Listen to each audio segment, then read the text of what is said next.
Welcome to the show. We're in the middle, as everybody knows, of a major election: presidential, House, Senate, governors, a number of ballot initiatives nationally.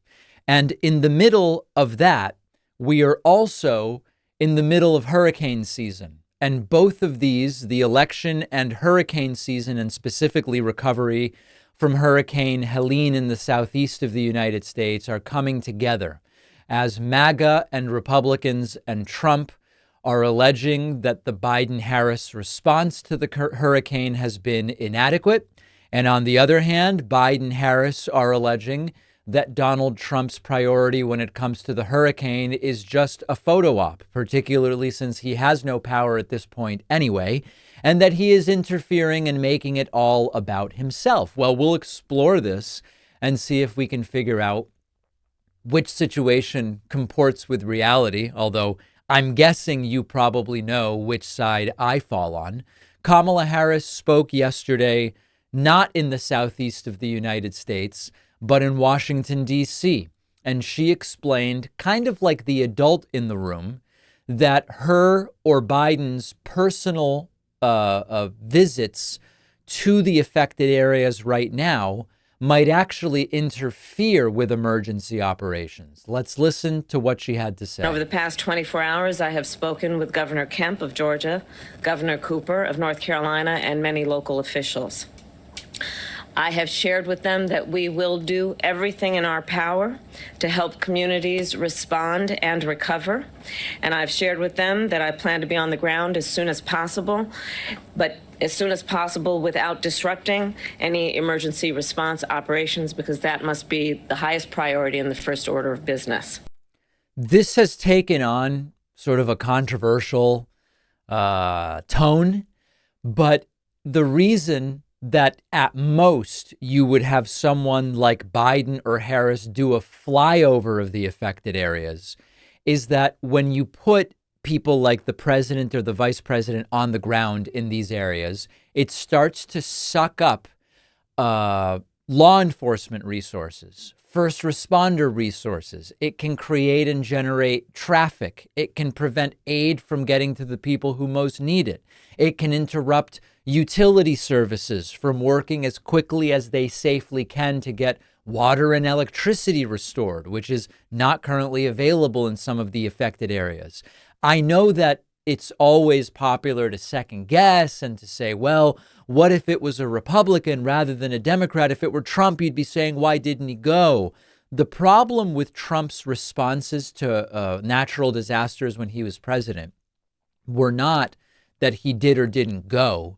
It was that he clearly didn't care. He slow-walked aid. He politicized aid. Oh, they're from the other party, but now they want my help. That was the problem. The problem was not about going or not going. But while we're on the subject, when Trump did go, he made it all about himself. Remember shooting the paper towels like free throws in Puerto Rico? We'll get to that later. So I know that there's a lot of comments online and people even writing to me, well, Kamala's too busy campaigning to even do a flyover. Do you really care about that? Just honestly ask yourself, do you really care about that? I have friends right now in the affected areas who are struggling to charge their phones.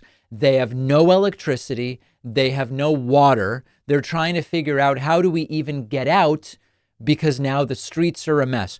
Do you think they really care about whether Kamala Harris flies over their house? Now, if you said to me, well, Kamala flying over would get them help more quickly, maybe we would have something to talk about, but there's no evidence of that whatsoever. So Kamala Harris saying, we're on the phones, we're providing aid quickly, which, by the way, Trump's furious about, that Republican governors, oh my goodness, they're accepting aid and they're getting help. And he is, meanwhile, Trump is putting on a clown show in Georgia, which we will get to in a moment. One other clip from Kamala Harris about the reaction. To everyone who has been impacted by this storm, and to all of those of you who are rightly feeling overwhelmed by the destruction and the loss, our nation is with you. And President Biden and I, and all of the folks behind me, are with you. We will continue to do everything we can to help you recover and to help you rebuild, no matter how long it takes. This is simple. This is leadership. It's not, you're not going to read in the history books about the Hurricane Helene response from Biden Harris because they're just doing what's to be expected. They're not going, oh, well, it was extremely wet from the standpoint of water, and here's a hurricane map that I drew with a Sharpie on, and I'm going to set up a lectern and podium with bricks from a destroyed house, which Trump did, and you'll see in a moment. It's just, we're going to get you the aid. I will go as soon as I can go without disrupting what's going on. We're with you. We're on the phone with the governors. We're getting you what you need.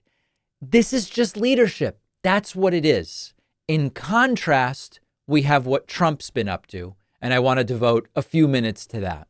One of our sponsors is Zippix nicotine toothpicks. Don't you think it's time you stopped putting smoke and vape oils in your lungs?